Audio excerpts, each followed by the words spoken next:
Warm welcome to my lovely audience, our viewers. आज के हमारे गेस्ट बहुत स्पेशल हैं।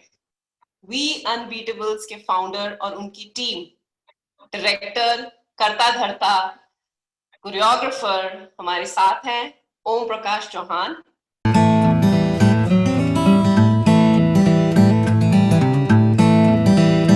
We Unbeatable, a dance troupe from Mumbai, India, and we were finalists on America's Got Talent last year. Never has a group had a more appropriate name because you guys are in it to win it. Our time on America's Got Talent was like dream come true because we come from so much struggle.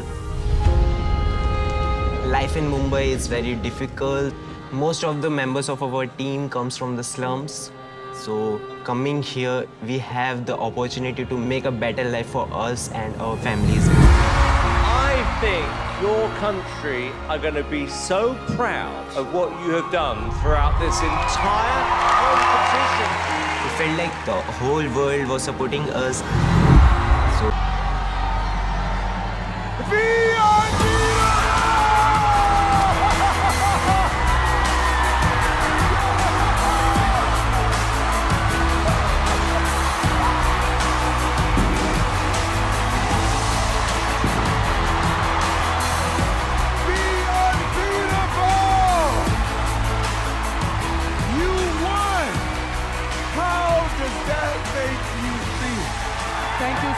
Thank you so much everyone. Thank you so much. It means the world to us.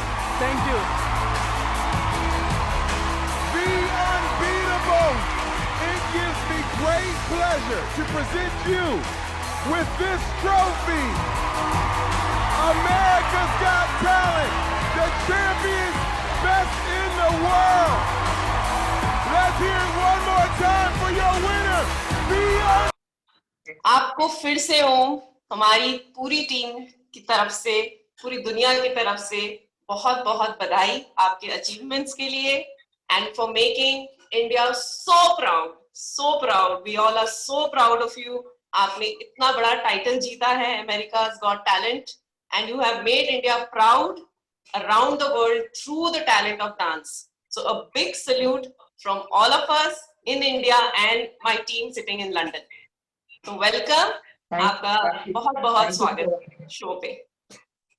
कैसे हैं आप? क्या चल रहा है अभी?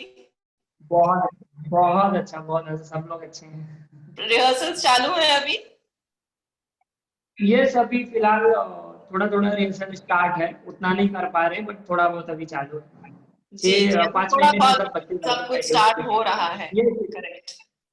अच्छा, तो ओम मैं आपसे ये टॉक शो शुरू करती हूँ और आप मुझे बताएं। मैंने आपके बारे में काफी पढ़ा। मैं खुद इस इंडस्ट्री की हूँ, तो काफी लोग आपको जानते हैं जिनके साथ मैंने काम किया। हमेशा से मैं उनसे आपकी कहानियां सुनती हूँ एंड बहुत ही मुश्किलों से आपने ये पूरा रास्ता सफर किया है और एक फिल्मी कहानी से कम नहीं है आपकी कहानी।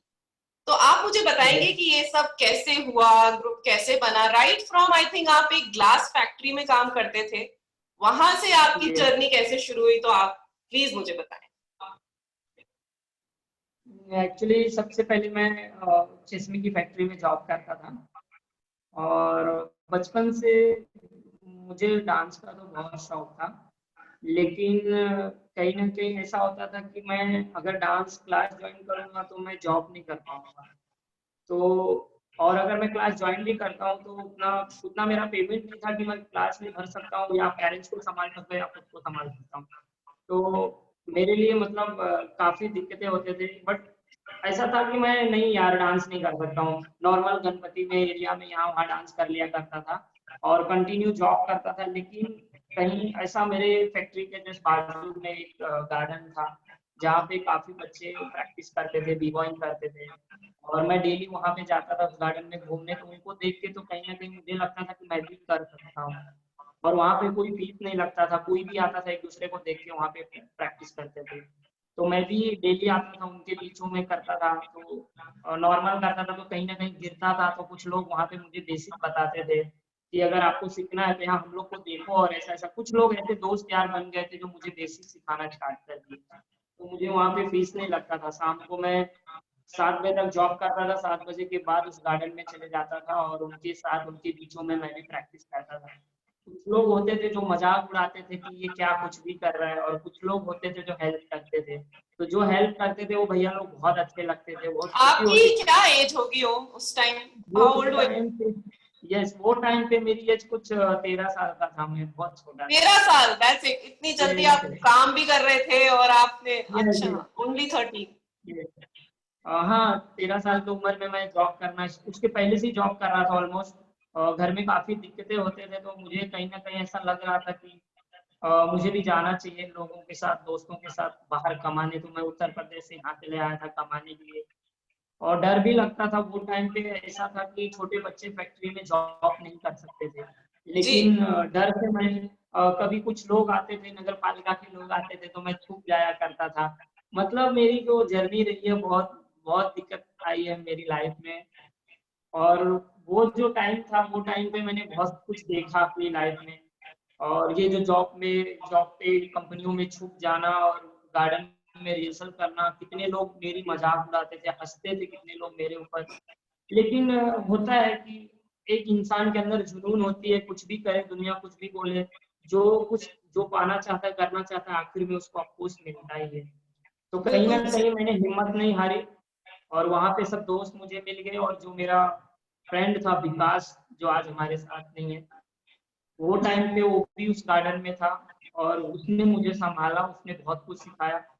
और एक बहुत ही अच्छे हम दोस्त बन गए थे, भाई की तरह हम दोनों बन गए थे। वो मुझे बहुत मानता था, अपने घर पे भी ले जाता था मुझे, उसके मॉम डैड भी मुझे मानते थे। तो कहीं ना कहीं मुझे किसी चीज की कमी नहीं होती थी। जैसे कि यहाँ पे मैं तो अकेला विकास, हूँ। आपको जो आप काम पे, वो बॉम्बे में ही था राइट? जहाँ फैक्ट्री में काम करते हो बॉम्बे में ही थी?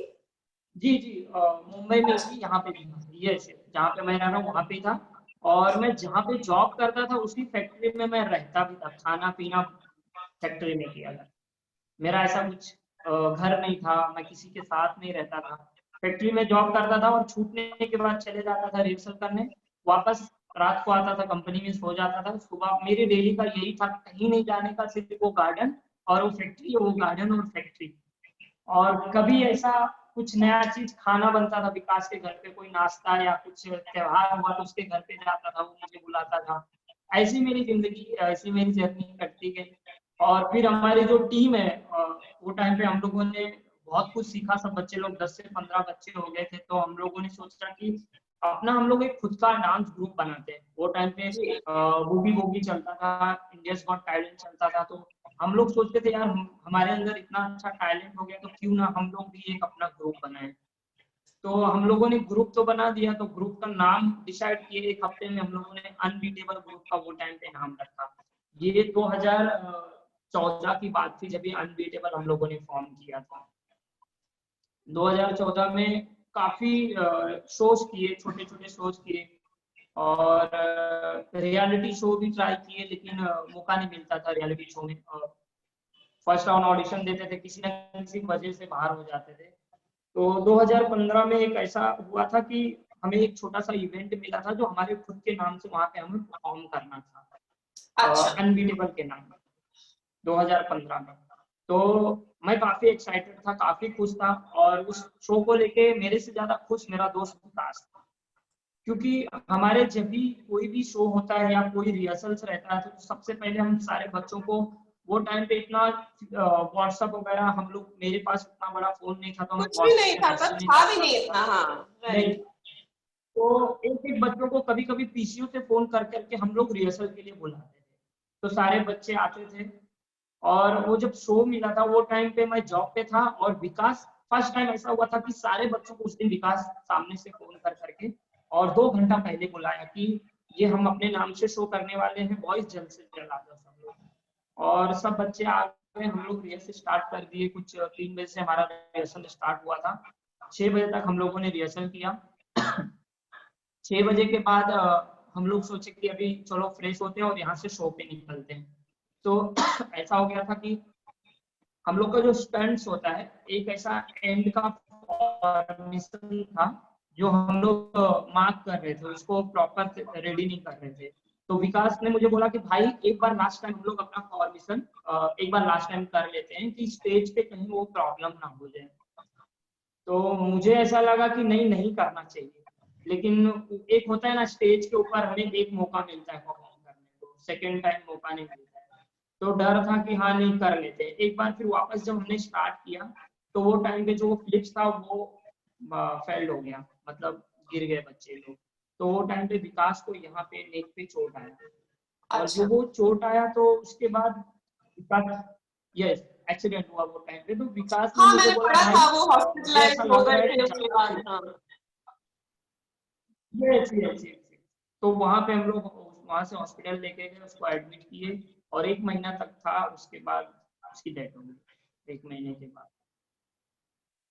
और ये होने के बाद एक होता है ना कि पेरेंट्स के अंदर डर हो जाता है कि इतना बड़ा हादसा हो गया और डांस करते हुए बच्चे की मौत हो गई। तो कहीं ना कहीं ओम प्रकाश के ऊपर ब्लेम हो रहा था कि ओम प्रकाश की गलती थी। कुछ लोग तो बोलते थे जो उनके एरिया के लोग थे, और कुछ लोग बोलते थे कि डांस के दौरान हो जाती है गलतियां, क्योंकि इनके जो डांस है ना वो बहुत अलग है, हटके डांस है इनका। इन लोग का स्टंट्स बहुत बहुत मतलब बोलते हैं ना बहुत मुश्किल होता है सब करना। जी तो जी। यस यस, तो मेरा ग्रुप वो टाइम पे ब्रेक हो गया, सारे बच्चे छोड़ दिए ग्रुप और कोई नहीं रहा मेरे साथ। तो मुझे ऐसा लगा कि मैं यहाँ पे कमाने के लिए आया था और आज दुनिया लोग मुझे बोल रहे हैं कि इसने ऐसा किया उसने ऐसा किया। तो मैं मेरे मॉम को भी फोन किया था, उनको भी बहुत तकलीफ हुआ। तो उन्होंने बोला बेटा तुम मुंबई छोड़ दो और तुम चले जाओ। तो मैं हमेशा के लिए सोचा मुंबई छोड़ दूं, मैं यहाँ पे नहीं रहूंगा। तो विकास के मॉम और डैड जो हैं आज मेरे साथ हैं, उन्होंने मुझे हिम्मत दिया। उनके एक ही औलाद था, सिर्फ विकास था, और उन्होंने बोला कि बेटा मेरा एक औलाद था आज वो नहीं है हमारे साथ, लेकिन जो उसका सपना था ना, उसका सपना को भूल तो गया और पूरा करो। उसके सपनों को पूरा करना है। बेटा तुम गाँव मत जाओ और वापस तुम ग्रुप फॉर्म करो। इतना बड़ा हादसा होने के बाद वापस कि ग्रुप बनाना, किसी भी इंसान को अगर बोलने जाओ तो वो सोच में पड़ जाता है कि तेरे अंदर इतनी हिम्मत कहाँ से आई।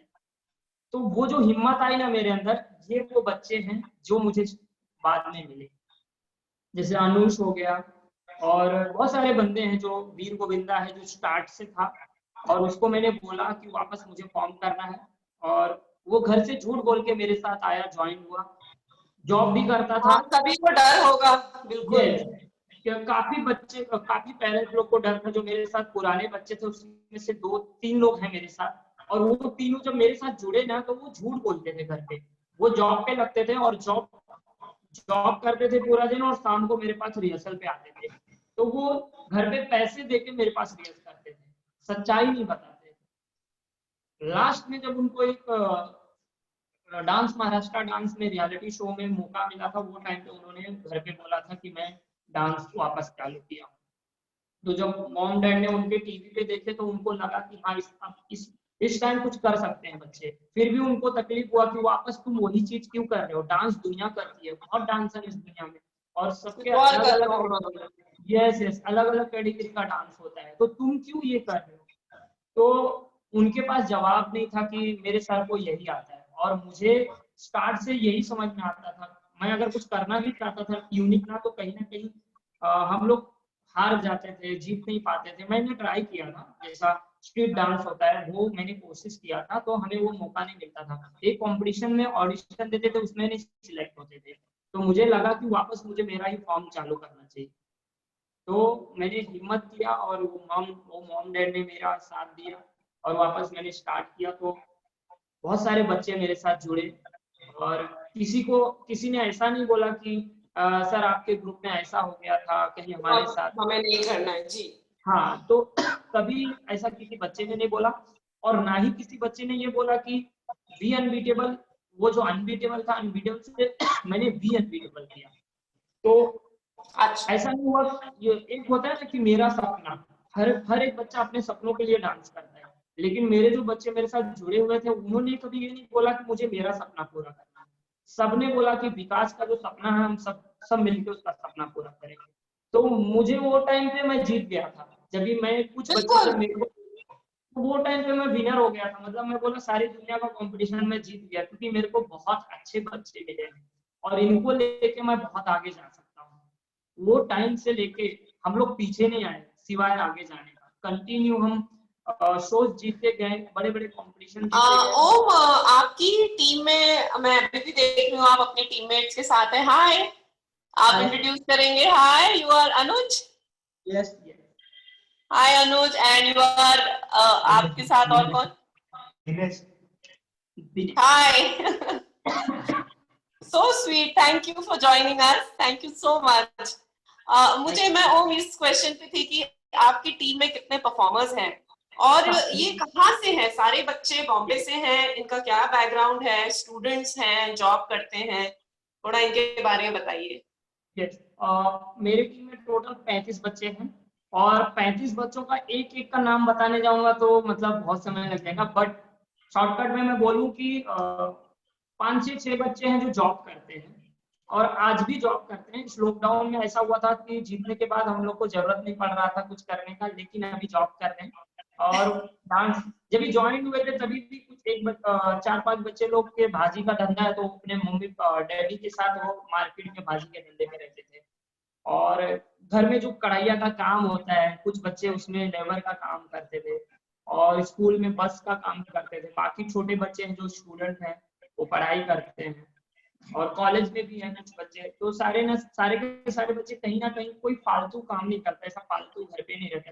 कोई या पढ़ाई करते हैं या कोई जॉब करते हैं।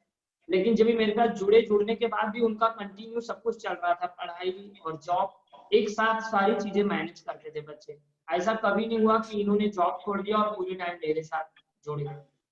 ये तब हुआ था जब हम लोगों ने डांस प्लस सीजन 4 का ऑडिशन दिए थे। वो टाइम पे सारे बच्चे मेरे साथ जुड़ गए, सबने जॉब छोड़ दिया और 6 से 7 महीने तक हम लोगों ने सारे स्कूल से सारे कॉलेज से बच्चे लोग के लिए परमिशन भी लिए, क्योंकि हम लोग का 12 से 13 घंटा रेस होता था तो बच्चों को टाइम नहीं मिलता था घर पे जाने को। तो कंटिन्यू तो इंडिया में आपका सबसे पहला ब्रेक, बड़ा ब्रेक डांस प्लस था? यस सबसे पहला इंडिया में हम लोग डांस प्लस में थे और डांस प्लस में बहुत ही बड़ा मतलब हम लोग के लिए आज के डेट में सब कुछ डांस प्लस है, क्योंकि डांस प्लस ने ही हमें सब कुछ दिया। डांस प्लस में सिलेक्ट होने के बाद दुनिया को एक जो होता है ना टैलेंट दिखाने को हमें मौका मिल गया। जो हमारे अंदर जो टैलेंट छुपी हुई थी ना, जी। आपको हमें एक रियलिटी की बहुत जरूरत था, बड़े से एक बिग रियलिटी शो का जरूरत था। तो वो डांस प्लस सीजन 4 में मौका मिला। 2018 में हम लोग डांस प्लस में थे और डांस प्लस के हम लोग फाइनलिस्ट बने और डांस प्लस के वजह से हमें यूएस अमेरिकाज गॉट टैलेंट से मेल आया। अच्छा, हमें उनको आपको डायरेक्टली मेल आया? यस, डायरेक्टली हमें मेल आया क्योंकि हमारे कुछ वीडियोस ऐसे थे जो पूरे वर्ल्ड में वायरल हो गए थे और उस वीडियो के वजह से उस वीडियो के साथ क्लिप के साथ हमें मेल आया कि वी अनबीटेबल, हम लोग आपको अमेरिकाज गॉट टैलेंट में बुलाना चाहते हैं, डायरेक्टली आपको ऑडिशन लेना चाहते हैं। तो वो दिन कैसा था? वो मैंने इग्नोर किया। वो मेल किसने पढ़ा सबसे पहले? मतलब, मेल किसने पढ़ा? सबसे पहला एक्चुअली वो इंग्लिश में था तो मुझे नहीं समझ में आया, तो मेरे ग्रुप में देवांश करके जो लड़का जो माइक में बात करता है, मैंने देवांश को बोला, देवांश ये मेल देखो 2 दिन से आ रहा है, क्या है? तो देवांश ने देखा तो देवांश ने बोला अरे वो ये तो बोल रहे हैं कि अमेरिकाज गॉट टैलेंट में आपको मतलब इनवाइट कर रहे हैं। तो मैंने बोला क्या है मतलब अमेरिकाज गॉट टैलेंट में क्या करना? बोले ऑडिशन दे दीजिए। मैं बोला अरे नहीं रे, फेक रहेगा, अमेरिकाज गॉट टैलेंट में किधर हम लोग को इनवाइट। तो पहले तो हम लोग इग्नोर किए कम से कम, कंटिन्यू क्योंकि हमारे रिहर्सल चल रहे थे तो ध्यान हमारे शो में और रिहर्सल में था। उस मेल पे मैंने ध्यान दिया ही नहीं। तो एक दिन ऐसा हो गया कि हमारे जो वहाँ पे कोरियोग्राफर थे रोहित यादव, जो हम लोग को हेल्प कर रहा था, हम लोग के कोरियोग्राफ कर रहा था, मैंने बोला कि रोहित भाई जो टीम के थे कि रोहित भाई ये मेल आ रहा है मुझे कंटिन्यू और मैं इस मेल पे यार इग्नोर कर रहा हूँ, ये क्या है? एक बार आया, 2 बार आया, 5 से 6 बार आया। तो हाँ, वो देखने के बाद उन्होंने मेरे को डायरेक्ट गाली दिया। तो मैं बोला क्या हुआ भाई? बोलते हैं अरे ओम एड़ा तू पागल है क्या? अमेरिकाज गॉट टैलेंट से तुम लोग को डायरेक्टली मेल आ रहा है ऑडिशन के लिए। तो मैं बोला भाई मेरे को यकीन नहीं हो रहा था, इसलिए मैं किसी को बता नहीं रहा था और हमने तो वो भी हंसने लगा। और उसके बाद डांस प्लस के पूरे प्रोडक्शन को पता चला तो सब लोग मेरे ऊपर तो पहले मजाक उड़ाए, मेरे ऊपर हंस रहे थे, बोले अरे पागल लोग, इतना बड़ा प्लेटफॉर्म इग्नोर कर रहे हो। तो सारे बच्चों को ये चीजें पता चला तो इतनी मेहनत करने लगे। हम लोग का मतलब फाइनल परफॉर्मेंस बाकी था डांस क्लास का, तो मतलब पूरी जान लगा दी, बोले कि ये अनबीटेबल की जो जर्नी है ना बहुत बड़े लेवल पे जाने वाला है। क्योंकि रैमो सर ने भी ये चीज बोल दिया था और पूरी प्रोडक्शन बोल दी थी कि डांस प्लस सीजन 4 चल रहा है, सीजन 4 में आज तक ऐसी कोई टीम नहीं थी जिनको ऐसा मेल आया हाँ इंडिया से। बिल्कुल। पूरी इंडिया से पहला कोई टीम है जो तुमको सामने से इनवाइट किया जा रहा है। मतलब ये बात जब उन्होंने हमें बोला ना तो हम सारे बच्चे मतलब खुशी से पागल हो गए। 35 के 35 बच्चे जो खुशियां मना रहे थे और सारे बच्चे अपने घर पे बोल रहे थे, लेकिन घर पे कोई यकीन ही नहीं कर रहा। तो जब ये लोग घर अरे पे क्या बोलते थे फालतू घर बात वाले, कर रहे हो, हाँ रहने दे। हाँ घर वाले तो बोलते थे अरे जा अमेरिका जाएगा, कुछ भी बोलते हैं। मतलब ऐसा हो गया था कि जॉगिंग चल रहा है मतलब सब घर घरों में। तो कैसे भी करके हम लोग तो डांस प्लस के विनर नहीं हुए, फाइनलिस्ट बने, 4th पोजीशन पे आए। तो हम लोग तैयारी चालू कर दिए जिसका अमेरिकन गॉट टैलेंट का। उन्होंने जो जो लेटर भेजा था उसके बाद किसी भी बच्चों का पासपोर्ट नहीं था, किसी के पास पासपोर्ट नहीं था। और कितने कुछ सारे वो टाइम पे 20 बच्चे तो माइनर थे, 20 ओ लोग माइनर थे। 18 और साल के नीचे, हाँ। ये आधी आधी से ज्यादा टीम तो माइनर थी। और वहां पे यूएस में माइनर को लेके जाना तो सबसे ये ज्यादा कितना प्रॉब्लम टाइम था आपके पास जब मेल आया और ये आपको क्या करना था? ऑडिशन क्लिप जाना था जब या क्या प्रोसीजर क्या था? ये तो सबसे बड़ा मोमेंट है, ये तो सुनना चाहिए ध्यान से ऑडियंस को। ये टाइम पे हमारे पास जब मेल आया तब 2 महीना था, तो 2 महीने में 15 दिन तो हमारा चला गया डांस प्लस में फाइनल परफॉर्मेंस के लिए। मेरे पास बचा 1 महीना 15 दिन। अब 1 महीना 15 दिन के अंदर मुझे वीजा करना है, वीजा लगाना है। तो सबसे पहले तो मुझे पासपोर्ट बनाना चाहिए। तो प्रोडक्शन की जो टीम थी, प्रोडक्शन को जो टीम थी उन्होंने बोल दिया कि बेटा ये जो लेटर है ना ये इसमें सिर्फ 1 महीना 15 दिन है, तो तुम लोग है ना अमेरिका's गॉट टैलेंट का जो सपना है ना वो छोड़ दो। कुछ लोग बोले, तो मैं बोला क्यों सर? बोलते बेटा अमेरिका कहाँ है पता है आपको? अमेरिका का वीजा मिलना मतलब मामूली बात नहीं। सबसे पहले तो तुम पासपोर्ट बनाओ, पासपोर्ट बनाने में तुम्हारा 15 से महीना चले मतलब टाइम। महीनों लग जाएंगे। तो मुझे ऐसा लगा कि मैं कर सकता हूँ, मेरा दिल कह रहा था कि मैं कर सकता हूँ, अंदर से मुझे ऐसा लग रहा था। तो मैंने बच्चे लोग को बोला बेटा सिर्फ आप लोग को ना डॉक्यूमेंट रेडी करना है, जब जब मैं जहां जहां पे बोलूंगा वहां वहां पे आप लोग को प्लीज डॉक्यूमेंट लेके आना है। सारे बच्चे और सारे बच्चों के पेरेंट्स ने बहुत साथ दिया। मैं सबसे पहले तो पासपोर्ट ऑफिस गया, वहां पे एक मैम है जिन्होंने मेरा काफी सपोर्ट किया और उन्होंने पासपोर्ट का थोड़ा एक्स्ट्रा चार्जेस लिया और सारे बच्चों का मुझे भरोसा दिया कि 5 से 6 दिन में मैं सबका पासपोर्ट निकाल दूंगी। वाओ। आपको इतना यस आपको इतना देखिए इतना कहते पैसे हैं ना देना जब होना होता है कुछ तो सारी कायनात पड़ेगा। आपके लिए हेल्प करने लगती है, कहीं जुड़ ना जाती है। कहीं ये कहीं ना कहीं से कोई ना कोई जुड़ सुपर जाता है। फोर्स तो एक, जब हाँ वो जो शायद ऑफिस विकास ही शायद जुड़ गए, वो खड़े थे वहां। अफकोर्स मेरा भाई आज भी हमारे साथ है। हम लोग को कभी ऐसा महसूस नहीं हुआ कि हमारे बिल्कुल पीछे उन्होंने ही साथ सब करा, आप ये सोचिए। ये है। तो फाइनली 5 से 6 दिन में हमारे पासपोर्ट हमें मिल गए। पासपोर्ट मिलने के बाद जिस तरह से वो मैडम मिली उसी तरह से हमें एक एजेंट मिला वीजा जिन्होंने हमारा वीजा करवा के दिया। अच्छा। उन्होंने डायरेक्ट उन्होंने बोला कि ओम यूएस वीजा के लिए 47 डे लगता है अपॉइंटमेंट मिलने तो में। ओम ये सारा खर्चा, ये सारा सब हाँ, आपको ही बेयर करना था? ये पासपोर्ट के टाइम पे तो मेरे पास मैंने यहाँ वहाँ जहाँ पे मैं जॉब करता था जिस फैक्ट्री में, वहाँ पे एक मैम थी जो हमें सैलरी बांटती थी। उन्होंने मेरा हेल्प किया। मैंने उनको रिक्वेस्ट किया कि मैम ऐसा ऐसा है, अगर आप मेरा साथ दोगी तो मैं अमेरिका's गॉट टैलेंट तक पहुंच सकता हूँ। तो उन्होंने बोला जो सपोर्ट चाहिए वो मैं बैठी हूँ, मैं तेरा साथ दूंगी। तो उन्होंने मेरा बहुत हेल्प किया। जहाँ जहाँ पैसे लगे पूरे पासपोर्ट में मैंने किसी बच्चों को ये नहीं बोला बेटा आप अपने घर से पैसे लेके आओ, क्योंकि अगर मैं बच्चे माइनर थे ऑलरेडी मेरे नहीं साथ होगा। 9-10 महीने से डांस क्लास में, वो कहाँ से लेके आएंगे कितने पैसे? मैं पैसे बोल नहीं सकता कि कितना पैसे मैंने डाला एक एक बच्चों के पीछे। तो भाई 5 दिन में पासपोर्ट लाना, ऑफकोर्स हर जगह पैसे खिलाना पड़ेगा, तो मैंने बहुत पैसे लगाए और उन्होंने मेरा साथ दिया। और फाइनली वीजा के लिए, जब मुझे वीजा के लिए पैसे देना था, क्योंकि पहले हम अपॉइंटमेंट तब मिलेगा जब तक हम वीजा के लिए अप्लाई करेंगे नहीं, जब तक पैसे नहीं भरेंगे। करेक्ट। तो वीजा के लिए भी सेम कंडीशन था, मैं लोन पे कुछ पैसे लिया और कुछ ग्रुप में 1-2 बच्चे थे, एक आंटी थी उन्होंने भी थोड़ा हेल्प किया। तो ऐसे करके मैंने वीजा अप्लाई किया, और वीजा जब भी अप्लाई किया था तो खुद के ऊपर किया था कि ये पैसे, अगर वीजा मेरा फेल होता है तो ये पैसे मुझे भरना है लोगों को। तो मैंने किया। एजीपी से फाइनली एक और मेल आया था कि आप लोग का बहुत लेट हो चुका है, और अगर आप लोग को मैं पैसे तो हम लोग भेज रहे हैं वीजा के लिए, और अगर आप लोग का वीजा नहीं होता, आप लोग वीजा इंटरव्यू में फेल होते हो, तो आपको रिफंड करना पड़ेगा पैसे वीजा का। ये किसने तो बोला? हम लोग एजीपी से मेल आया। एजीटी ने। Okay okay. तो हमने बोला ओके, ओके कोई प्रॉब्लम नहीं है, अगर हम लोग इंटरव्यू में फेल होते हैं तो ऑफकोर्स हम लोग जो भी लगेगा वो आपको भेज देंगे, बट प्लीज हमें जो हमारे पैसे लगे हुए हैं वीजा का वो प्लीज भेज दीजिए, क्योंकि वीजा का हम लोगों ने पहले से, मैंने लोन पे पैसे दे दिया था। तो उन्होंने पैसे भेजा और वो मैंने पैसा जिनसे जिनसे लिया था उनको रिटर्न दे दिया।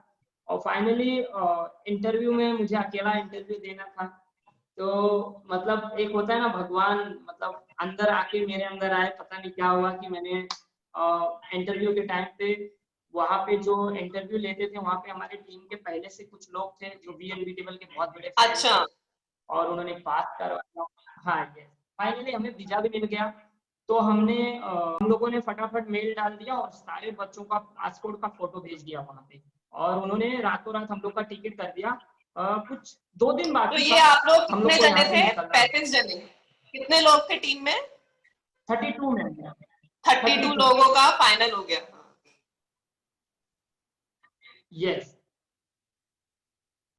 32 लोग का फाइनल हुआ, और 33 एक जो मेन बच्चा था जो छोटा फ्लिप्स करता था, और उसका वीजा एंड टाइम पे नहीं हो पाया था। तो हम लोग बोले अब क्या होगा, जो हमारा मेन पार्ट है, जो मेरा मेन VNB टेबल का हाँ। स्थान है, उसका वीजा अटक गया है, अब क्या होगा। तो हम लोगों ने क्या किया, एक बच्चे में हम लोगों ने वापस कोरियो किया, रातों रात हम लोगों ने कोरियो वापस चेंज किया। और जिस दिन हम लोग को निकलना था उस दिन 3 से 4 बजे उस बच्चे का भी वीजा मिल गया, किसी डॉक्यूमेंट के इशू से अटक गया था, और जिस दिन हम लोग को निकलना था उसी दिन उसको वीजा भी, उसका भी मिल गया। तो हमने वापस मेल डाला, उन्होंने फटाफट विशाल का भी टिकट निकाल दिया, और फाइनली हम लोग बहुत तो कौन सी एयरलाइंस थी? कौन सी एयरलाइन से गए आप लोग सब?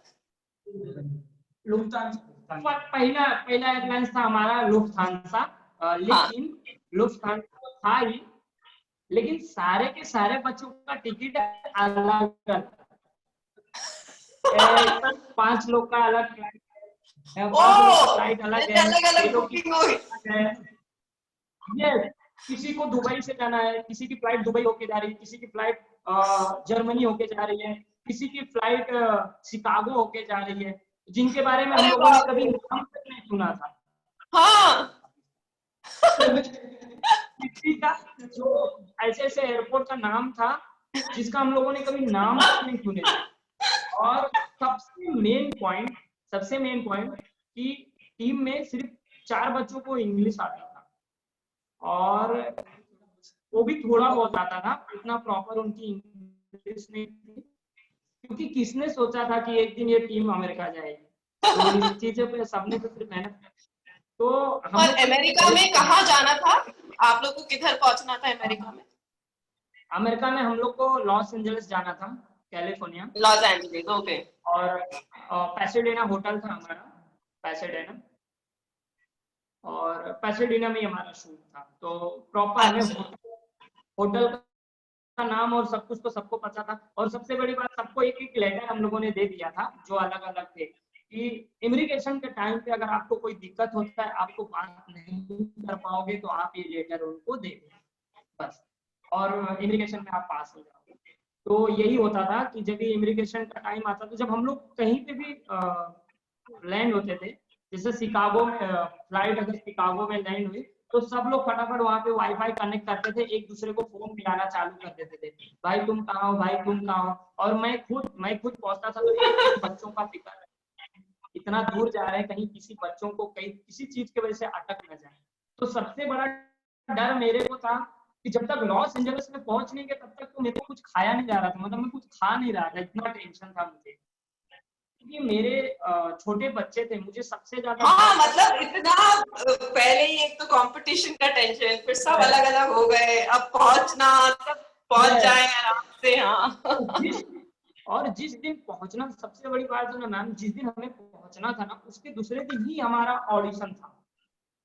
अच्छा, मतलब वो आपके पास सोने के लिए भी टाइम नहीं था कि वो जेट लैग निकल जाए। यस यस यस, क्योंकि देखिए हमारा प्रॉपर है ना, यहाँ पे रिहर्स भी हम लोगों ने उतना प्रॉपर नहीं कर पाए थे, क्योंकि भाग दौड़ इतनी थी ना टाइम ही नहीं था। हाँ टाइम नहीं था। तो हम लोग सिर्फ 3 से 4 घंटे, 2 घंटा 3 घंटे रेस हमें मिलता था, जो कि वी अनबीटेबल का रिहर्सल कंटिन्यू 12 घंटा 14 घंटा 8 घंटा तो होता ही है। और वो टाइम पे हमारा 2 घंटा 3 घंटा रेस होता था, और पूरा दिन हम दौड़ते रहते थे इस पेपर वर्क के लिए, इस पेपर वर्क के लिए। और जो हमारे एक्ट होते हैं, अगर हमारे एक्ट में 3 से 4 बच्चे कम हो जाते हैं तो हमारा एक्ट अफकोर्स नहीं होगा, ऐसे सारे बच्चे बैठे रहेंगे। क्योंकि एक एक जो मूव होते हैं ना, स्टंट्स होते हैं ना, एक एक चीज के लिए पर्सनल एक एक बच्चे रहते हैं, क्योंकि इतने बड़े बड़े स्टंट्स करना, उन बच्चों को पकड़ना प्रॉपर ये बच्चा ही कर सकता है। हाँ बहुत ही, मतलब कुछ कोई रिप्लेस हो ही नहीं सकता, कोई भी कहीं उसकी गुंजाइश ही नहीं। और सबसे ज्यादा डर था कि हमें 24-22 घंटे की ट्रैवलिंग होती है, 22 से 23 घंटे लगते हैं यूएसए जाने में, और इतना दूर जाना, हमें कल ही शूट करना। तो रास्ते में किसी बच्चों को पानी चेंज होता है, जैसे कि हम मुंबई से भी बाहर जाते हैं तो जुकाम हो जाती है, सर्दी हो जाती है, कितने सारे दिक्कतें होते हैं हमें। हाँ तो हाँ यार बिल्कुल। 24 घंटे किसी और देश में जाना, तो वो सबसे ज्यादा डर मेरे को उस चीज का था। बाकी इतने चकपक मेरे बच्चे हैं, मतलब इतने होशियार बच्चे हैं कि मुझे भरोसा था वो पहुंच सकते हैं वहां तक। लेकिन डर इसी चीज का था, उनको कहीं कोई बीमारी ना हो, थके ना रहे, नींद नहीं पूरी हुई हो, क्योंकि फ्लाइट में ऐसे बैठे ना 12-24 घंटा, तो वो डर था। लेकिन फाइनली वहां सारे बच्चे पहुंचे, और वहां पे सबसे लास्ट में एयरपोर्ट से मैं निकला था, जब सारे बच्चे मेरे निकल गए। एक एक शटल में 5-5 6-6 बच्चे निकल रहे थे, वहां पे हमारे लिए प्रॉपर शटल आई हुई थी, नंबर मिला हुआ था हमें, हम प्रॉपर बिठाते थे, सबको भेजते गए। लास्ट में सारे बच्चों को देखने के बाद सबसे गले मिला, सबको मतलब छोड़ा, और मुझे ऐसा लगा कि बहुत सुकून मिला कि मेरे बच्चे सब सेफ हैं और सबको मजा आया। सबसे अगर मैं पूछता था बेटा कैसा लगा तुम्हारी, मतलब सफर कैसा था, अरे सर मत पूछो, मैंने ये किया, मैंने वो किया, मतलब इतनी मस्ती। ऐसा होता था कि एक फ्लाइट में 5 लोग हैं ना, लेकिन वो 5 ही सबसे बड़े मस्तीखोर, ऐसा हो रहा कि पूरी फ्लाइट में लोग उनसे ही परेशान हो गए कि हम लोग ये दोनों भी थे, बैठे। अनुज आप भी थे, आप भी थे। आपको यस यस सब लोग के साथ। तो हो गया, फाइनली वहां पहुंचे। और वहां पहुंचने के बाद सबसे पहले तो हम लोग होटल में गए, तो एक तो होटल वहां का देख के, एरिया देख के इतनी खुशी हो रही थी कि परफॉर्मेंस में ध्यान किसी को नहीं था कि यार होटल और मस्ती, मतलब पहुंचते स्विमिंग पूल देख रहे, पहले तो देख रहे एरिया हमारे खिड़की के बाहर क्या दिख रहा है, होटल में क्या है, क्योंकि यहाँ से निकलने के टाइम पे सबने पहले होटल को नेट पे सबने देखा कि होटल में क्या क्या है, स्विमिंग पूल है, गेम है, मतलब सब कुछ था। इतना बड़ा होटल था वहां पे हमारे बच्चों के लिए, फर्स्ट टाइम इतने बड़े देश में जाना और इतने 5 स्टार होटल में रहना, मतलब आपको एक्साइटेड रहेंगे ये सारे के सारे बच्चे। तो एक तो था ये, उनको इस चीज की खुशी थी। और हम लोग वहां पहुंचे, रात को हम लोगों ने रिक्वेस्ट किया वहां की टीम से कि प्लीज हमें रिहर्सल के लिए दे दीजिए स्पेस, क्योंकि कल ही शूट है और हम लोग का कल शूट है, तो रिहर्सल थके हुए बच्चे ऑफकोर्स मुझे। तो वहां की जो टीम होती है, वहां की जो गवर्नमेंट की रूल होती है, 6 बजे के बाद माइनर बच्चे से काम नहीं करा सकते सबसे पहले।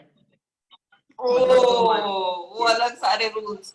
वो एक अलग सा रूल। तो जब ये रूल देवांश को बोला गया तो मैं बोला क्या क्या क्या बोल रहे हैं, तो बोल रहे हैं कि 6 बजे के बाद माइनर बच्चों को परफॉर्म या रिहर्स नहीं कर पा सकते। तो मैं बोला तो इनको बोलो ना हम लोग को रिटर्न भेजने का। मैंने ऐसा बोला कि इनको बोलो कि कल हम लोग को रिटर्न भेज दें। तो बोला आप क्या करें, तो मैं बोला यार मेरे टीम में तो 20 तो माइनर है, 10 तो अडल्ट है, तो मेरा रिहर्सल कौन करेगा। अब ये दिक्कत सबसे बड़ा दिक्कत है यार। तो हम लोगों ने वहां पर रिक्वेस्ट किया, एक जिन्होंने हमें फर्स्ट मेल किया था, रिनी मैम, उनको हमने रिक्वेस्ट किया जाके, तो उन्होंने हम लोग को बोला कि ओम, ये जो गवर्नमेंट यहाँ का रूल है ना, इसको हम लोग तोड़ नहीं सकते, भले आप बहुत लोग स्ट्रिक्ट। डिस्क्वालीफाई हो जाओ या परफॉर्म ना कर पाओ, वो रूल हम लोग नहीं तोड़ सकते। हाँ, मैं आप लोग के लिए एक काम कर सकती हूँ, सुबह मॉर्निंग में आप लोग को हॉल दे सकती हूँ। आपका शूट 3 से 4 बजे होने वाला है, 5 बज जाएगा आपके शूट में, और मैं आपको रिहर्सल के लिए सुबह सुबह हॉल दे दूंगी। तो उन्होंने हमारे लिए $14,000 में हॉल बुक किया। मतलब $14,000 कितना होता है, तो उन्होंने हमारे मॉर्निंग का गया, मॉर्निंग में कर सके। हाँ, यस, तो उन्होंने हमारे लिए पर्सनली एक हॉल बुक किया, जो सुबह हम लोग 7 बजे रिहर्सल स्टार्ट करेंगे। 7 बजे से लेके हम लोग कंटिन्यू दोपहर 1 बजे तक वहां पे रिहर्स किए, क्योंकि जो हम लोगों ने बच्चे को रिक्वेस्ट किया था ना, जो विशाल जिसका लास्ट में भिजा हुआ था, उसके लिए हमारे पास रिहर्सल के लिए टाइम नहीं था, तो हम लोग वो सारा प्लेस जाके वहां पे किए। और सब कुछ मतलब ऐसा हो गया था कि भगवान के ऊपर छोड़ दिया जाए, स्टेज पे जो होना देखा जाए। ऐसा हो रहा था कि फुल अटेम्प्ट में हम लोग का परफॉर्मेंस नहीं होता था, कहीं ना कोई मिस्टेक हो जाता था, कभी कोई बच्चा गिर जाता था, कहीं कोई डांस छूट जाता था, कहीं कोई प्रॉप छूट जाता था, तो कुछ ना कुछ गलती हो रही थी। तो लास्ट में मैंने ये बोला कि बेटा, हमारा जो सपना था ना, जो हमने सोचा था, डांस प्लस के हम लोग जब भी परफॉर्म करने जाते हैं तो एक राउंड बनाते हैं, राउंड में हम लोग सिर्फ उस चीज की बात करते हैं जो हमें करना है स्टेज पे, तो हम उस राउंड में सिर्फ एक ही बात करते हैं। तो वो टाइम पे मैं एक ही बोलता, सब गणपति बप्पा के हाथ में छोड़ देंगे, और सब विकास है हमारा, मतलब अफकोर्स विकास तो है ही हमारे साथ। तो हम लोग एक दूसरे से बात करते हैं, और सबको एक ही याद दिलाता हूँ कि बेटा, स्टार्ट से जो हमने स्ट्रगल किया ना, पासपोर्ट से लेके वीजा तक, यहाँ तक पहुंचने का जो स्ट्रगल है ना, वो सिर्फ 3 वेस्ट मिनट ना में जाए। पता चल जाए। यस, सिर्फ 3 मिनट के अंदर है ना, वो रिजल्ट हमारे हाथ में आएगा। तो एक एक बच्चों के हाथ में है, ये कोरियोग्राफर के हाथ में नहीं है, आप लोग के हाथ में है इस परफॉर्म को रेडी करना और स्टेज पे परफॉर्म करना। उसके बाद सारे बच्चे लोग के अंदर एक ऑटोमेटिक एक जुनून आता है जब हम ये बात करते हैं, और जब हम गणपति बप्पा बोलते हैं ना, तो वो अलग सा सुर निकलता है बच्चे लोग के मुंह से, और जो हम फाड़ते हैं स्टेज पे, वो टाइम पे मुझे लगता है कि जब भी हम रिहर्स करते हैं कोई ना कोई गलती होती है, जब स्टेज पे करते हैं तो पता नहीं कैसे हमारा प्रॉपर सब प्रॉपर हो जाता है। Yes yes. तो मैं खुद सोच में पड़ गया था वो टाइम पे कि यार, हमने इतने रिहर्स किए, कभी फुल आउट हमने डांस नहीं देखा वीएनबीटेबल का। पहली बार ऐसा हो गया इस एक्ट में कि पूरा का पूरा कट टू कट हो गया। फाइनली जो जजेस का रिएक्शन था, ऑडियंस का रिएक्शन था, हम लोग परफॉर्म कर रहे हैं और आधे डांस में ऑडियंस खड़ी हो गई और जजेस भी खड़े हो गए, स्टैंडिंग ओवेशन मिला हमें। जब परफॉर्म करने के बाद जब बच्चे सारे सो गए, उठने के बाद जो खुशी थी हमारी जजेस को देख के, जैसे कि साइमन इतने बड़े सर हैं, साइमन सर को और इंडियन अमेरिका's गॉट टैलेंट में बहुत पहले से फॉलो भी करता था, क्योंकि हम लोग भी एक्रोबैटिक्स करते हैं, स्टंट्स करते हैं, तो बहुत सारे टैलेंट उसमें आते थे। तो ऑफकोर्स मैं काफी टाइम से फॉलो करता था। सबसे ज्यादा साइमन सर इतने स्ट्रिक्ट हैं कि वो छोटे छोटे पॉइंट्स पे कमेंट करते हैं, तो हम लोग वेट कर रहे थे कि साइमन सर का क्या कमेंट हमें मिलता है। आपने देखा होगा, पूरी दुनिया ने देखा होगा कि हमारे लिए साइमन सर का क्या कमेंट है।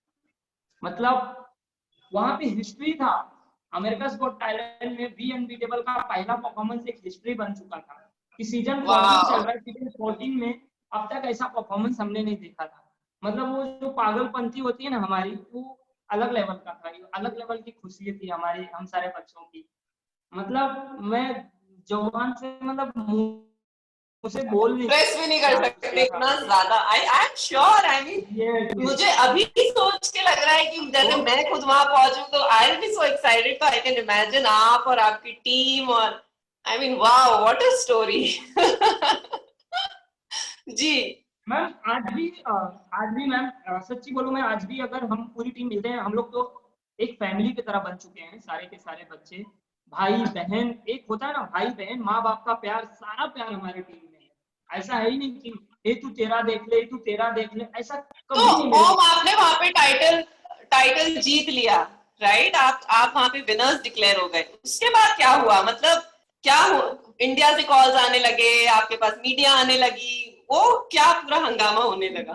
सबसे बड़ा मोमेंट, हम लोग जब एयरपोर्ट पे पहुंचे थे ना, तो ऐसा लग रहा था कि हम लोग मुंबई के एक तो वहां से निकलने के बाद है ना, जो ये वाया जो फ्लाइट आती है ना, फ्रैंकफर्ट आती है, वहां से फिर मुंबई आती है, जहां पे भी हमारी फ्लाइट लैंड होती थी, सबसे पहले तो वहां की ऑडियंस जो एयरपोर्ट पे रहते हैं, फॉरेनर लोग होते हैं, पूरी दुनिया के लोग रहते हैं, हर कोई यू बी एन यस बी एन अमेजिंग, मतलब लोग फोटो खिंचा रहे हैं, मतलब ऐसा हो रहा था कि यार इंडिया का सलमान खान। अच्छा, सब मतलब हीरो ओवरनाइट स्टार्स। ये मतलब वो फील हो रहा था हम सारे बच्चों को, छोटे छोटे जो मेरे बच्चे हैं ना, छोटे छोटे बच्चियां हैं, सर ऐसा आते हैं, सर यकीन नहीं हो रहा है कि हम लोग अमेरिका's गॉट टैलेंट जीत गए। मतलब आज भी वो टाइम पे उतरना, कुछ खाने जाना, पानी पीना, एक जगह पे बैठना, जो चेहरे पे खुशियां रहती थी ना, जीत के आने के बाद हम लोगों कौन सी तारीख थी वो? कौन सी तारीख थी जब जीता? कौन सी तारीख पे जीता? 21 को रिजल्ट था हमारा, 21 को रिजल्ट था, 21 ऑफ 21 नवंबर, 22 नवंबर को रिजल्ट था हमारा, 22 नवंबर 2019। 22 अक्टूबर को हमारा रिजल्ट था, 22 अक्टूबर को 2019। 22 अक्टूबर को हमारा यस हमारा रिजल्ट था, और 23 को हमारा सुबह मॉर्निंग में रिटर्न फ्लाइट था।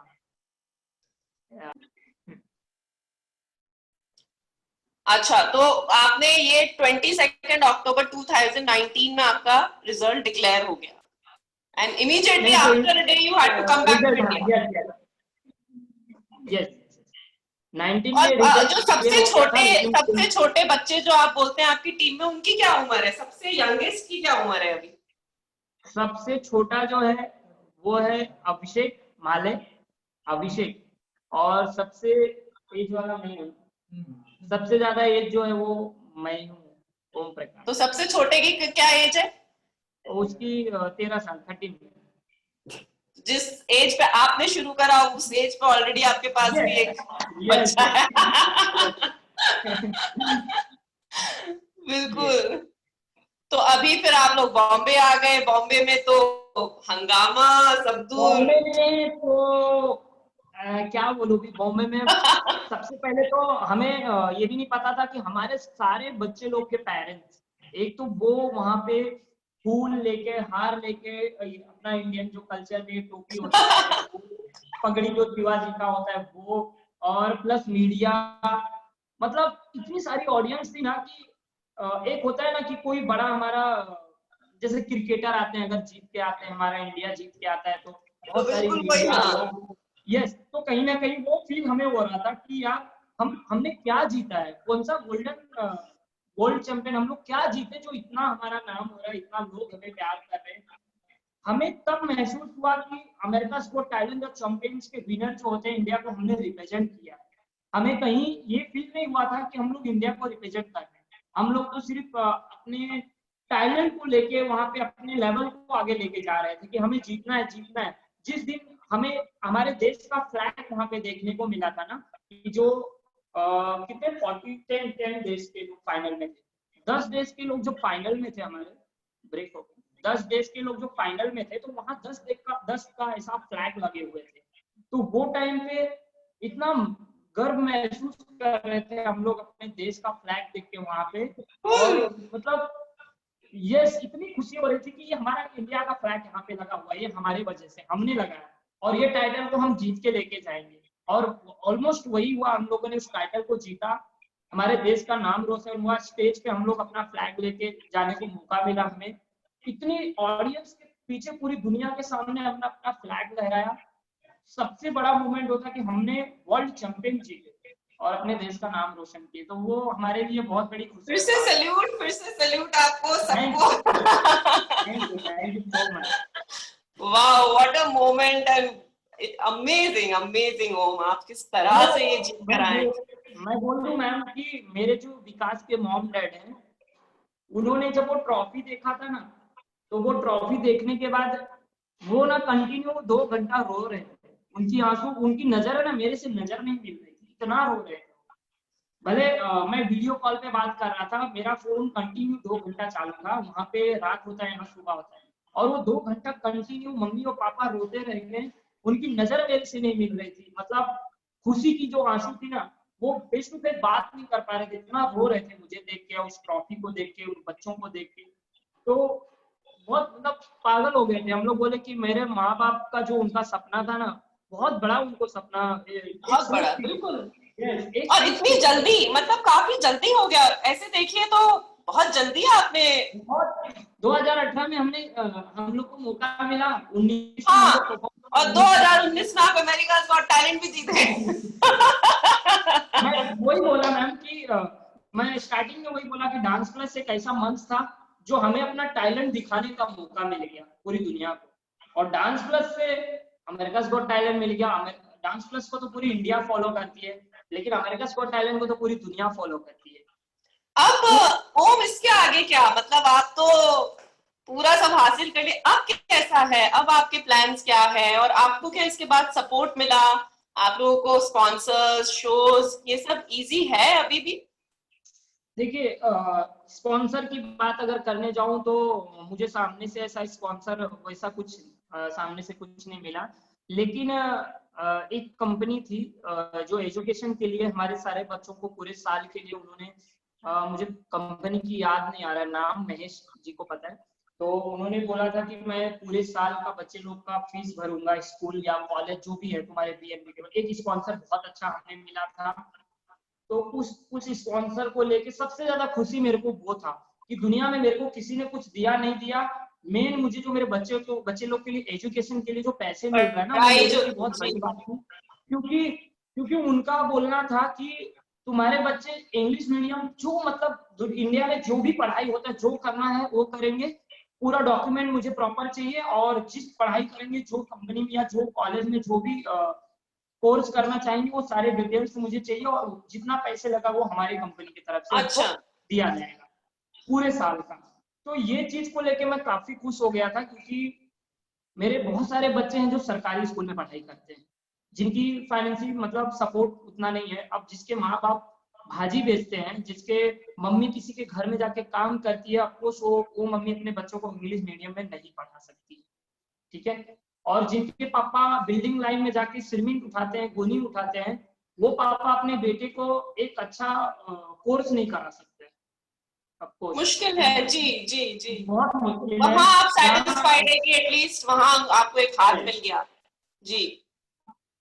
तो वो मेरे लिए बहुत बहुत बड़ा मतलब खुशी की बात थी कि मैं अगर जिस दिन अपने बच्चों को ऐसे ऐसे एजुकेशन मिलेगा, ऐसी पढ़ाई मिलेगी, ऐसे कोर्स करने को मौका मिलेगा, तो उनके पेरेंट्स को कितनी खुशी होगी कि यार मेरे बेटे लोग अमेरिकाज़ गॉट टैलेंट जीतने के बाद उनको कितना अच्छा प्लेटफॉर्म मिला, कितना अच्छा। और दूसरी बात ये तो हुआ, और उसके बाद हमें शोज तो कंटिन्यू, मतलब जैसे कि जिस शो का हम लोग नाम सुनते थे, हाँ आज फिल्म फेयर अवार्ड शो आने वाला है, घर में बैठ के देखेंगे, लेकिन आज उसी शो में हमें परफॉर्म करने का मौका मिला। मिल रहा है, government, yes, government Maharashtra award show भी हम लोगों ने किया, स्टार स्क्रीन अवार्ड किया, मतलब काफी बड़े बड़े अवार्ड शो से हमें इनवाइट आया। खेलो इंडिया इतना बड़ा शो होता है हमारे इंडिया में, उसमें स्पेशल परफॉर्मेंस बीएनबी केवल को।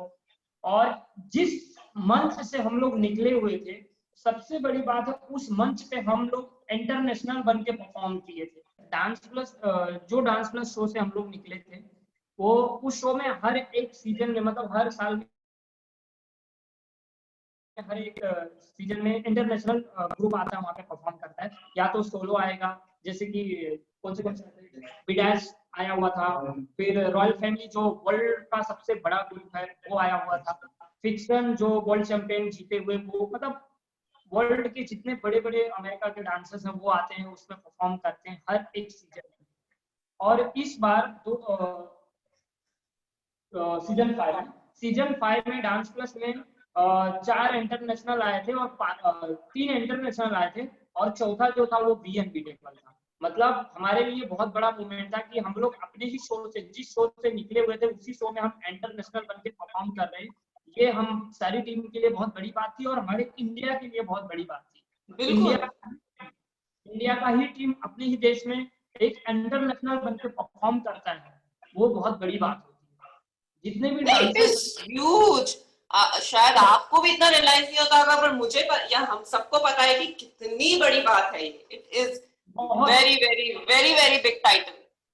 Yes thank you. जिस टाइम हम लोग परफॉर्म भी कर रहे थे और वो स्टेज पे जब हम लोग पहुंचे थे ना, तो 9 महीना उस स्टेज पे हम लोगों ने निकाला था सीजन 4 में।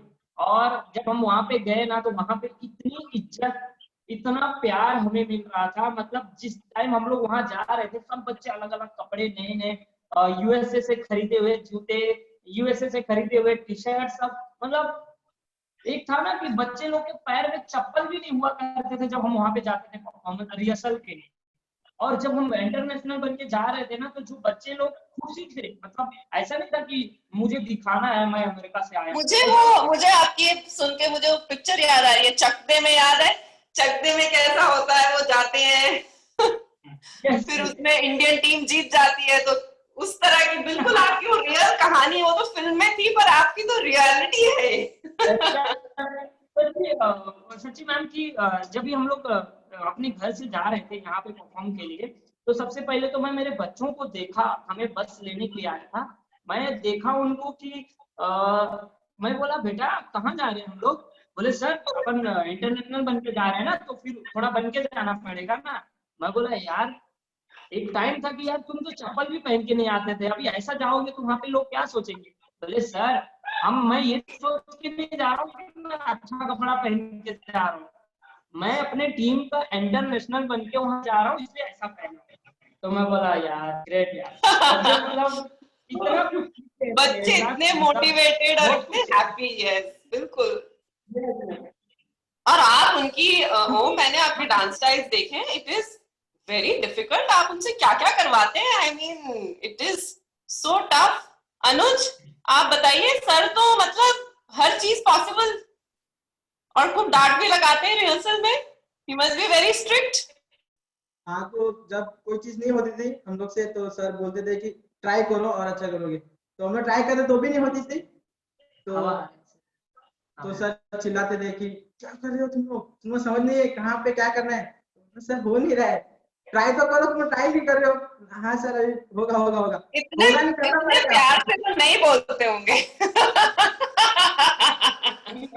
ये पक्की बात है। एक बार बोलते सर छोड़ दो, हमें करना ही पड़ेगा। हाँ करना ही पड़ता है सर। और हो रहा तो आप लोग डरते हो? ओम से डरते हो कि नहीं डरते हो? स्ट्रिक्ट है सर? डरते हो? रिहर्सल के टाइम पे बहुत स्ट्रिक्ट है, होना ही चाहिए, नहीं तो फिर वहां पे मस्ती करेंगे तो इतना आगे नहीं पहुंच पाते थे हम लोग। बाहर जब रिहर्सल एंड हो जाता है, पैकअप हो जाता है, तो बाहर कंधे पे हाथ, चलो खाते कुछ पीते कुछ, तो ऐसा लगता नहीं था कि बाहर सर है, रिहर्सल के टाइम पे हाँ सर है ऐसा। तो सर ने ऐसा मेंटेन रखा था अपने आप को। यस एक्चुअली कभी कभी मैम मुझे कभी ऐसा फील नहीं हुआ कि इन बच्चों के साथ रह के कि मैं इनका सर हूँ, ये मेरे स्टूडेंट हैं, मुझे कभी ऐसा फील नहीं होता है। लेकिन रिहर्सल्स के दौरान पे मुझे ऐसा नहीं लग रहा है कि मैं इनका सर हूँ, लेकिन मेरे दिमाग में ये चलता है कि मेरा टारगेट ये है, मुझे ये चीज करना है। तो जो मेरा टारगेट होता है ना, अगर मैं वो टारगेट पकड़ लिया कि ये चीज होना चाहिए, तो बच्चे लोग भी सोचते हैं, जो मेरा सोच होता है वही वो भी सोचते हैं, नहीं करेंगे। एक बार में नहीं होता है, 2 बार में नहीं होता है, बार बार गलतियां तो होती रहती है, लेकिन एक अंदर जो होता है ना कि करना है तो करना है, तो ही हमें मौका मिलेगा, वरना नहीं होगा, तो हम लोग कर देंगे। चलिए बहुत बढ़िया, और इतना मुझे मजा आया आपके साथ। अभी मुझे ये इंटरव्यू के बारे में पता चला था कि मुझे इंटरव्यू करना है, तो मुझे काफी खुशी हुई थी, क्योंकि जब भी कोई भी इंसान बी अनबीटेबल की जर्नी को जानना चाहता है ना, तो सबसे पहले कि जब मीडिया भी आता था, कोई भी अगर इंटरव्यू करना चाहते हैं, लेकिन जैसे कि आपका जब मुझे पता चला, आपका मैंने प्रोफाइल देखा, मैंने सारी चीजें समझा, तो मुझे बहुत खुशी हुई थी कि मैं यार जल्द से जल्द ये मौका मिले और मैं बैठूं और दिल की बात करूं, क्योंकि मुझे दिल की बात करने में बहुत खुशी होती है। जब तक मैं अपने दिल की बात नहीं करूंगा ना, तब तक बी अनबीटेबल को या मेरे किसी भी बच्चे को आगे प्लेटफॉर्म नहीं मिलेगा। और हमने स्ट्रगल की, हमारी वो जर्नी रियल रही है, ऐसा नहीं कि हम लोग स्टोरी बना रहे हैं, स्टोरी बना के बेच रहे हैं या लोगों को बता रहे हैं, ऐसा नहीं है। हम लोग को तो पता भी नहीं है कि हमारी स्टोरी है क्या, रियल क्या हुआ है हमारे साथ। लेकिन अगर कोई हमसे बात करते हैं ना, तो हमने हमारे तो साथ और आपको, हाँ बिल्कुल बिल्कुल, हम गुजरे हम बता देते, जैसे आपने बताई अभी कि यार आपकी तो पूरी मूवी है, आपकी स्टोरी पूरी एक मूवी है, लेकिन हमें कभी ये पता नहीं चला कि हमारे यहाँ सचमुच हमारी स्टोरी एक मूवी है। पिक्चर है, बिल्कुल। बिल्कुल। थैंक यू सो मच, और इतना मजा आया मुझे। मैं तो अभी बॉम्बे में हूँ, let's try to meet soon, जितनी जल्दी हो सकेगा हम लोग मिलते हैं। And big thank you Om, आपकी टीम को, सो स्वीट। आप कुछ बोलना चाहेंगे? जो पीछे अनुज ने तो बोल दिया, आप क्या बोलना चाहेंगे? ये थोड़ा शाय है। व्यूअर्स को। So thank you all of you Om, and very sweet of you, आपने इतने अच्छे से अपनी पूरी कहानी बताई, एंड हम कोशिश करेंगे आपकी कहानी हर दुनिया में हर जगह पहुंचे और आपसे सब प्रेरित हो कि मेहनत करेंगे तो फल जरूर मिलेगा। And my best wishes to you, and let's hope we you make India more proud each and every day. Thank you so much. Thank you. We are back.